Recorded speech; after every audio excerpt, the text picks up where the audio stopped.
Namaste. This is the 8th episode of Ask PK, where you ask me questions and I try to answer them. This one has been taken from Quora, and today's question is this: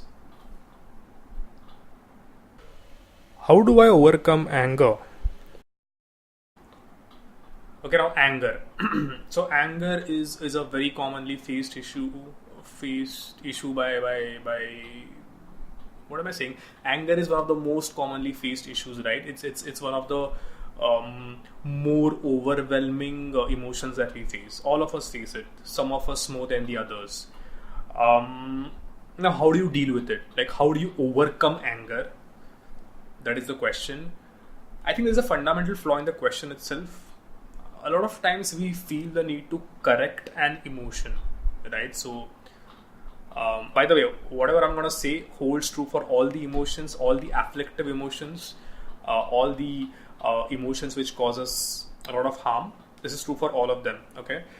A lot of times we feel that we need to correct an emotion. So there is sadness, there is anger, there is hatred, there is ill will, there is jealousy, and all of that.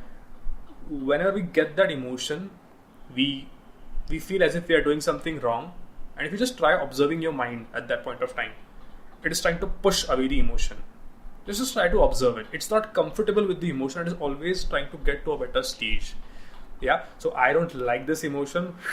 Push this away, and I want to feel better. That is the natural reaction of the mind, and that's why I keep saying, the natural conditioning of the mind is to push away the unpleasant and to cling to the pleasant. And the problem is that pleasant situations don't last. Even unpleasant don't last. Right? Can we be someone who is okay with the pleasant and okay with the unpleasant as well? Right? So the first point is that there is no need to correct an emotion. So you can't overcome anger, because that again becomes an action.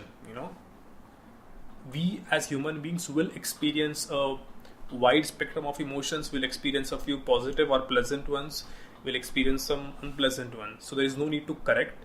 What we need to train ourselves is basically being with these emotions, right? That is the aspect. Just being with them, not trying to get rid of them, but just being with them.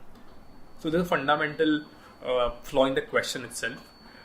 So the actual question should be something like this: not how do I overcome anger, but more of how can I make friendship with anger, or how do I make a positive relationship with anger, or how can I learn being with anger? Something like this, right? So let me start with the answer now. The first thing that we need to do is basically awareness. Okay, so what does awareness mean? Awareness basically means, this is going to sound very obvious and very simple, but trust me, we lack this. Okay, it doesn't really happen all the time. The first is awareness, which means whenever we get angry, we realize that we are angry. Okay? Be with me even though if it sounds simple, okay? It simply means whenever we get angry, a tiny alarm should go in our head which tells us, oh, anger is present. Anger is present. And even if it seems obvious, it does not happen. Because imagine you're driving and there is someone who breaks the signal and comes in front of you. We get angry and we act out that anger pattern, right? We start abusing or we start hitting in extreme situations. So we're not aware. We can only act on it if we are aware. So the next time something like this happens, and the next time when something makes you angry, instead of getting carried away in that anger, instead of acting out the anger pattern, we are mindful of it. We are aware of it. So we just note to ourselves, oh, anger is here. Anger is present. We just note it. Anger. Now, because we have noted it, we can act on it, or rather we can deal with it in a better way. Earlier, a person who is not mindful, who is not aware, will act out the anger pattern, but now we are aware of it and now we can work with it. So the first thing is awareness. It's knowing that the anger is present. Second is letting it be. A lot of times we talk about letting it go, and letting it go can sound as if we have to, do something. We have to pick something up and then let it go. Like you have to extract something and let go. A better choice of words is letting it be, and not letting it go. What does letting it be mean?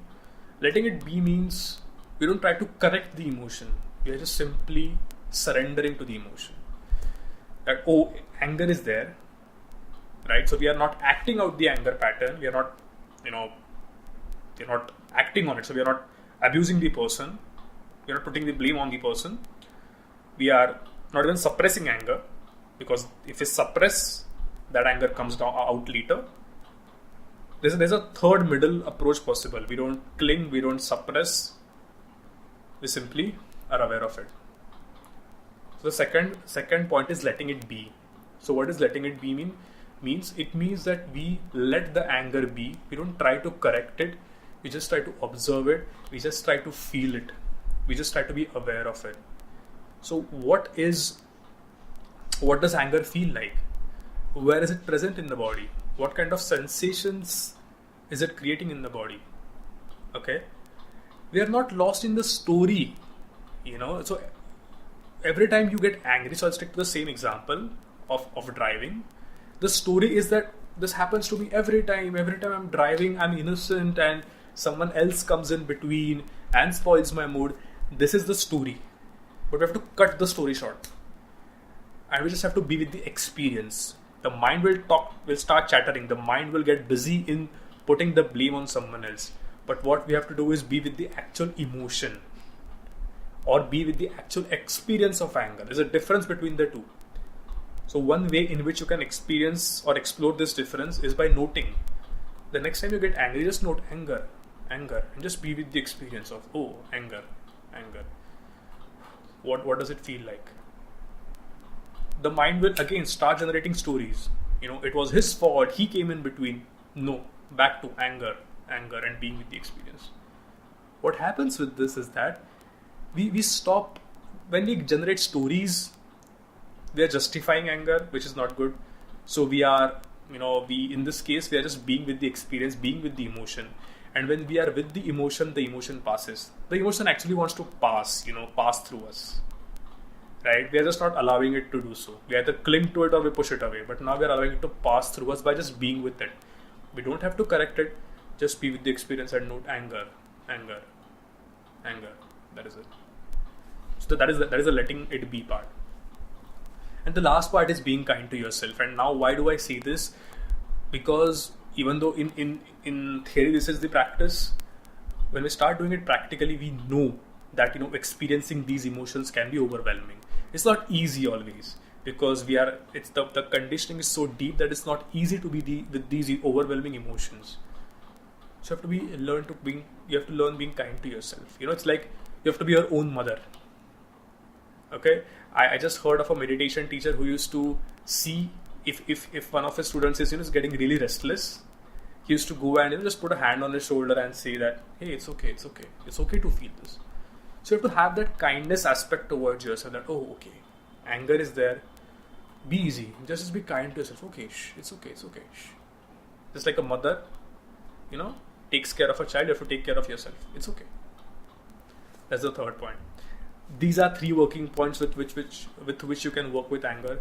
I hope this adds value. Just as a final note, I would like to add that anger is a way of aversion. We don't want to deal with unpleasant feelings. It is much easier for me to get angry than face the discomfort of those unpleasant feelings, and hence I am angry. It's easier to push the blame away.